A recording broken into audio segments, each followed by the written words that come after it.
Hi friends, happy Wednesday. எல்லாரும் எப்படி இருக்கிறீங்க? நானும் நல்ல சுகமாக இருக்கிறேன். பார்த்தீங்களா, எஸ், ஒர்க்குக்கு நடுவில் தான் இருக்கிறேன். ஆனால் உங்கள் கூட கொஞ்சம் பேசிட்டு போகலாம்னு நினைக்கிறேன். சிபிலிங்ஸ், சகோதரர்கள். சில பேருக்கு சகோதரர்களோடு ஒரு நல்ல உறவு இருக்கும். அண்ணன் தம்பி, அக்கா தங்கை, ஒரு நல்ல உறவு இருக்கும். அப்படி நீங்கள் வளர்ந்திருந்தீங்கள் என்றால் உங்களுக்கு உங்களுடைய சகோதரத்தோடு நல்ல மாதிரி ஒரு உறவு இருந்து வளர்ந்திருந்தீங்கள் என்றால் அந்த உறவை என்றைக்குமே கைவிட்டுடாதீங்க. ஏனென்றால் என்னுடைய வாழ்க்கையில் என்னுடைய சகோதரம் எனக்கு பிளெஸ்ஸிங்ஸ். அதனால் நான் சொல்கிறேன். நான் கேள்விப்பட்டிருக்கிறேன் அண்ட் சில நேரம் பார்த்தும் இருக்கிறேன். எங்களுடைய பெற்றோர்களோடையோ இல்லை நாங்கள் வளரும்போதோ எங்களுடைய சகோதரத்தோடு நாங்கள் நல்ல விதமாக பழகி கொண்டு நல்ல உறவோடு இருப்போம். எல்லாரையும் சொல்ல வரையில், ஆனால் நல்ல விதமாக பழகி வளர்ந்த சகோதரத்தை பற்றி நான் சொல்கிறேன். அப்படி இருந்து வளர்ந்து எல்லாம் செய்த பிறகு ஒரு கட்டம் வரும், ஒரு காலத்தில் ஒரு பருவ கட்டம் வரும், ஒரு வாழ்க்கையில் ஒரு கட்டம் வரும். சில பேர் மேபி அது கல்யாணம் பண்ணி அவங்களுடைய வாழ்க்கை வழிகளில் போயிருக்கலாம், இல்லை எது வேண்டாலும் ஒரு காரணமாக இருக்கலாம். ஒரு சரியான ஒரு வயது அந்த வயதின் அடிப்படையில் அவர்கள் வாழ்க்கையை நோக்கி பயணித்து கொண்டிருக்கலாம். வேலை அடிப்படையில், படிப்பு அடிப்படையில் அப்படி இருக்கும்போது நல்லா பழகின சகோதரர்கள் அவர்களுக்கிடையே ஒரு இடைவேளை வந்துடுது. அப்படி இடைவேளை அது கொஞ்சம் கொஞ்சமாக அவர்களுடைய உறவுண்ட பலத்தை குறைத்து அந்த கான்டாக்ட் என்றதே இல்லாமல் போய் சில பேர் கம்ப்ளீட்டாக அவருடைய லைஃப்பில் இருக்கிற அந்த அடுத்த கட்ட பருவத்தில் அந்த சகோதரத்தோட பெரிய கான்டாக்ட் இல்லாமல் இருக்கிற மாதிரி அவருடைய வாழ்நாள் அமைந்து விடுகின்றது.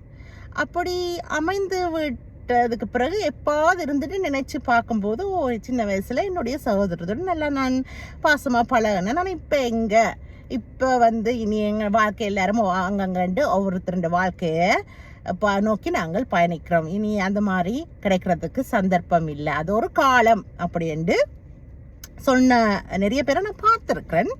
வேதனைப்பட்ட நிறைய பேரை, உண்மையாகவே ஜென்யூனாகவே வேதனைப்பட்ட சில பேரை நான் பார்த்துருக்கிறேன்.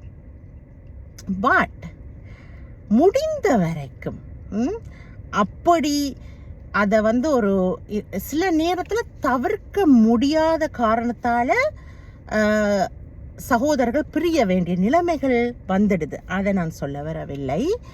ஆனால் எங்களால் முடிந்த வரைக்கும் அப்படி ஒரு நல்ல உறவோடு எங்களோட சகோதரத்தோடு நாங்கள் இருந்தோம் என்றால் அந்த உறவை நாங்கள் தொடர்ந்து அந்த உறவை வளர்த்து கொண்டே போக வேண்டும்.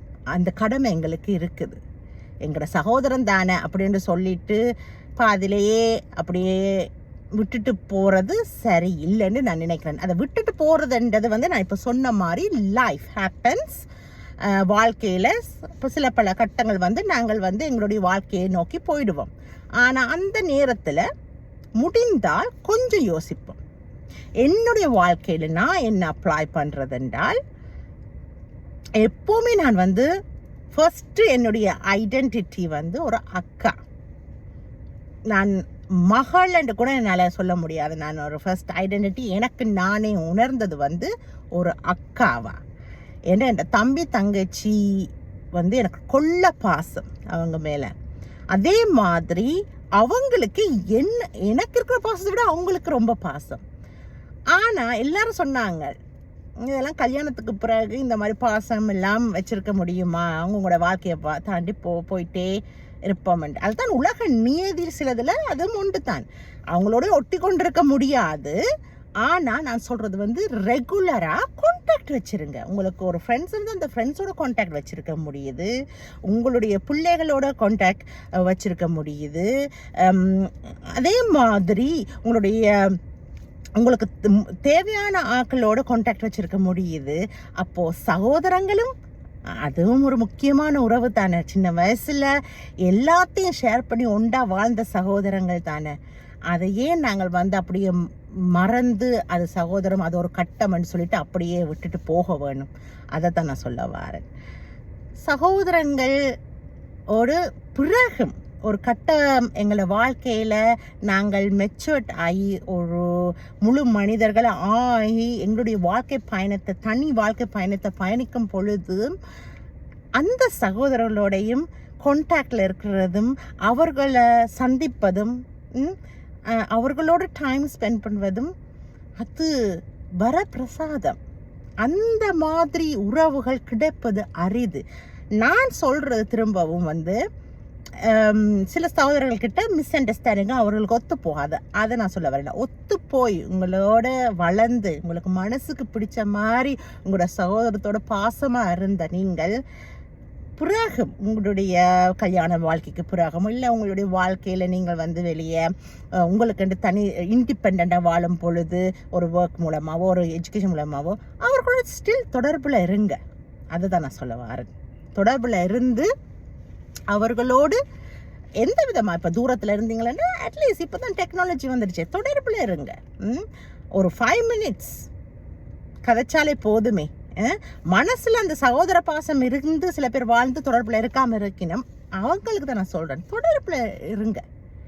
முடிந்தால் கிட்ட இருந்தீங்கன்னா நீங்கள் அட்லீஸ்ட் வீக்லி ஒன்ஸோ மந்த்லி ஒன்ஸ் ஆச்சும் மீட் பண்ணுங்க. இல்லை உங்களுக்கு எப்போ டைம் கிடைக்குதோ அப்போ மீட் பண்ணுங்க. ஏனென்றால் உங்களுடைய சகோதரம் உங்களுடைய மனசை புரிஞ்சு உங்களை பார்த்து வளர்ந்தவங்க.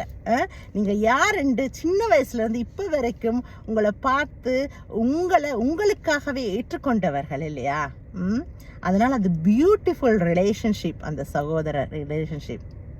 என்னுடைய தம்பி தங்கச்சி இன்றைக்கும் என்னுடைய கல்யாண வாழ்க்கைக்கு பிறகும் என் கூட என்னுடைய கணவரோட தான் இருக்கிறார்கள். அவர்களுக்கு கல்யாணம் ஆகும் வரைக்கும் அவர்கள் அப்படித்தான் இருப்பார்கள். ஆனால் இதில் என்ன சொல்ல வரேன்னா, நான் எங்கேயுமோ என்னுடைய கணவரோ வந்து எங்கேயுமே அவர்களை விட்டுட்டு போகிறது கிடையாது. அவர்களா அவருடைய வாழ்க்கையை நோக்கி போகும்போது அவர்களுக்கு நாங்கள் அந்த மரியாதை கொடுத்து வழி அனுப்பி வைப்போம். ஆனால் எனக்கு தெரியும் அவர்களும் எங்களோட டச்சில் தான் இருக்க போகிறார்கள். அது ஒரு பியூட்டிஃபுல் ரிலேஷன்ஷிப். எங்களுடைய கையில் தான் இருக்குது. எங்களுடைய உறவுகளை நாங்கள் பாதுகாத்து மெயின்டைன் பண்ணுறதுக்கு. என்னுடைய கணவருக்கு நான் ஆரம்ப காலத்தில் நான் சொன்னேன், நான் என்னுடைய தம்பி தங்கச்சி எல்லாரும் சில பேர் சொல்லுவாங்க என்னுடைய தம்பி தங்கச்சி நான் விட்டுட்டு வர மாட்டேன் இது பண்ணுவேன் அப்படின்னு. என்ன சொல்லுவேன், என்னுடைய தம்பி தங்கச்சியோட என்றைக்குமே என்னுடைய உறவு இதே மாதிரி தான் இருக்கும். நான் முதல் ஒரு அக்கா, உங்களுக்கு மனைவியான பிறகும் அந்த கடமையிலேருந்து நான் தவற மாட்டேன். அதற்கு அந்த லைஃப் பார்ட்னரும் என்னுடைய கணவரும் அதற்கு வந்து சம்மதித்தார். இன்றைக்கு வரைக்கும் அவர் எங்களுடைய உறவுக்கு நடுவில் அவர் வாரதில்லை. அவர் அத்தான், அந்த அத்தான் என்ற உறவில் அவர் பாசமாக எல்லா விஷயத்தையும் செய்துட்டு அதே சமயம் எங்களுக்குரிய உறவு நடுவில் வாரதில்லை. அந்த உறவுக்கு மரியாதை கொடுத்து எங்களுடைய உறவு இன்றைக்கும் அதே போல தான் இருக்குது. ஸோ மனசு இருந்தால் மார்க்கம் உண்டு. மனசு இருந்தால் எந்த உறவையும் நாங்கள் வந்து தொடர்ந்து எங்களோட வாழ்க்கையில் முக்கியத்துவமாக வைத்து கொள்ளலாம். எந்த உறவையும் முக்கியத்துவமாக வைத்து கொள்ளலாம். இந்த உறவு தான் வந்துட்டதால இன்னொரு உறவை வீசி எறிய வேண்டிய அவசியம் இல்லை. அவங்களுக்கு முக்கியத்துவம் கொடுக்காமல் இருக்க வேண்டிய அவசியம் இல்லை. கொடுக்கலாம். எல்லாம் மனசு. உங்களுடைய லைஃப்பில் உங்களுடைய சர்க்கிளை நீங்கள் சூஸ் பண்ணுங்க. உங்களுடைய சர்க்கிளை சரியாக சூஸ் பண்ணால் உங்களுடைய உறவுகள் இன்னொரு உறவையும் ஆமோதிப்பார்கள். அப்படி ஒரு சரியான ஆக்களை நீங்கள் சூஸ் பண்ணிங்கன்னா, எஸ்பெஷலி கல்யாணம் என்றால் இதெல்லாம் வந்து டிஸ்கஸ் பண்ணுங்க. இதே மாதிரி என்னுடைய கணவருடைய பகுதியிலையும் கண்டிப்பாக அவருக்கு ஒரு சிஸ்டர் இருக்கிறாங்க. அவங்களையும் நான் வந்து என்றைக்குமே எங்களோட குடும்பமாக தான் நினச்சிட்டு இருக்கிறேன். ஸோ அதனால் ஒருத்தருக்கு உங்களுக்கு மட்டும் இப்படி என்று நீங்கள் நினச்சிட்டு அந்த மற்ற பகுதியில் வந்து கண்டிப்பும் கட்டாயம் போடக்கூடாது. உங்களுக்கு இந்த சுதந்திரம் கிடைத்ததென்றால் உங்களுடைய லைஃப் பார்ட்னர்கிட்ட இருந்து நீங்களும் அந்த சுதந்திரத்தை அவர்களுக்கு கொடுக்க வேண்டும். ஆனால் என்றைக்குமே சகோதரம் என்ற அந்த உறவை மதியுங்கள். உங்களுக்கு நல்ல மாதிரி ஒரு சைல்ட்ஹுட்டில் அந்த மாதிரி ஒரு ரிலேஷன்ஷிப் போமாகி இருந்து அதை சந்தோஷமாக ரசித்து நீங்கள் வாழ்ந்துருந்தீங்கன்னா அதை தவற விட்டுடாதீங்க. உங்களுடைய கல்யாண வாழ்க்கைக்கு பிறகோ இல்லை நீங்கள் அடல்ட்டாக உங்களுடைய ஓன் பாதையில் போகும்போது தவற விட்டுடாதீங்க. அதை ஸ்டில் என்ஜாய் பண்ணுங்க. அது உங்களுடைய கையில் தான் இருக்குது. எங்களுடைய முக்கியமான உறவுகள் நாங்கள் பேணி காக்க வேண்டும். இருக்கிற உறவுகளை மதிப்போம், இல்லாத உறவை தேடி அலைய வேண்டாம். முதல் எங்ககிட்ட இருக்கிற உறவுகளை மதித்து நேசிப்போம். Okay, alright. அவ்வளோதான் இன்றைய சிந்தனை. உங்களோட நான் சிந்திச்சு இந்த கதையை கதைக்கும் போது இப்போ எனக்கு என்னுடைய தம்பி தங்கச்சி மேலே இன்னும் பாசமாக இருக்குது.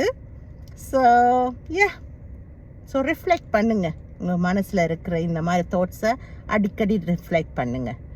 Okay, how a lovely day and God bless you all. Take care.